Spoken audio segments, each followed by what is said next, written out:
ثوابنا مجلسنا ثوابنا والقبرية الله يتشوكم على وقت ورجوعي الله بركة على وقت الوقت سهودرني പാക്കൽ വന്നിട്ടുണ്ട് അവരെ കുട്ടി സംസാരമില്ല ഇവിടെ രണ്ട് പാക്കോളെ നേർച്ചയാക്കിയാണ് അൽഹംദുലില്ലാഹ് സംസാരം തുടങ്ങിയിട്ടുണ്ട് അള്ളാഹു പരിപൂർണ്ണ സംസാരം അള്ളാഹു ആ കുട്ടിക്ക് നൽകുമാറാവട്ടെ ആ കുട്ടിയുടെ എല്ലാ ആവശ്യങ്ങളും അള്ളാഹു തീർത്തു വെക്കുമാറാവട്ടെ അങ്ങനെ ഒരുപാട് ആളുകൾ പ്രത്യേകം ധ്യാനിക്കാൻ വേണ്ടി ഏൽപ്പിച്ചിട്ടുണ്ട് അള്ളാഹു അവർക്ക് ഉദ്ദേശമൊക്കെ അള്ളാഹു പൂർത്തീകരിച്ചു കൊടുക്കുമാറാവട്ടെ പല രോഗം കൊണ്ട് വിഷമിക്കുന്ന ഒരു മജ്‌ലിസുണ്ട് അള്ളാഹു തആല അവരുടെ രോഗങ്ങൾക്ക് പരിപൂർണ്ണ ശിഫ നൽകട്ടെ ഒരു 33 ദിക്ർ ജോലി ഇൻഷാ അല്ലാഹ് ദ്വാരക്കാം.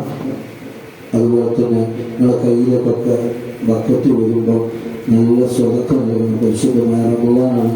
ഇവിടുത്തെ മജ്‌ലിസുമായി ബന്ധപ്പെട്ട ഒരുപാട് ചെലവുകളുണ്ട്. അല്ലാഹു എല്ലാവർക്കും ഖൈർ നൽകുമാറാവട്ടെ. അതുപോലെ തന്നെ നമ്മുടെ വാർഷികത്തിന് ദേവർസ്വ ഉസ്താദ് ഒരു 150 കസാല അനുവദിച്ചിരുന്നു. അതിൻ്റെ ഭാഗമായി 100 കസാലയ്ക്ക് കാശ് കിട്ടിയപ്പോൾ വേണ്ടില്ല കസാല ഇന്നലെ ഇവിടെ കൊടുന്നിറക്കി. അല്ലാഹു തആല അവിടെ നൽകിയ ആ സ്വലത്ത് അവിടെ ഒരുപാട് ആളുകൾ 5, 3, 10, 15 മറ്റൊക്കെ കസാല ഏറ്റെടുത്തിരുന്നു. അവർക്ക് കാശ് തന്നെന്ന് പറഞ്ഞ ആളുകൾ കാശ് തരാനുണ്ട്.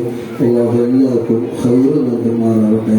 ആ സ്വലത്തിന്റെ മിസ്ലിന് അവർ കുടുംബങ്ങളിൽ നിന്ന് മരണപ്പെട്ടവരുടെ ഖബറിലേക്ക് അല്ലാഹു എത്തിച്ചു കൊടുക്കുമാറാവട്ടെ.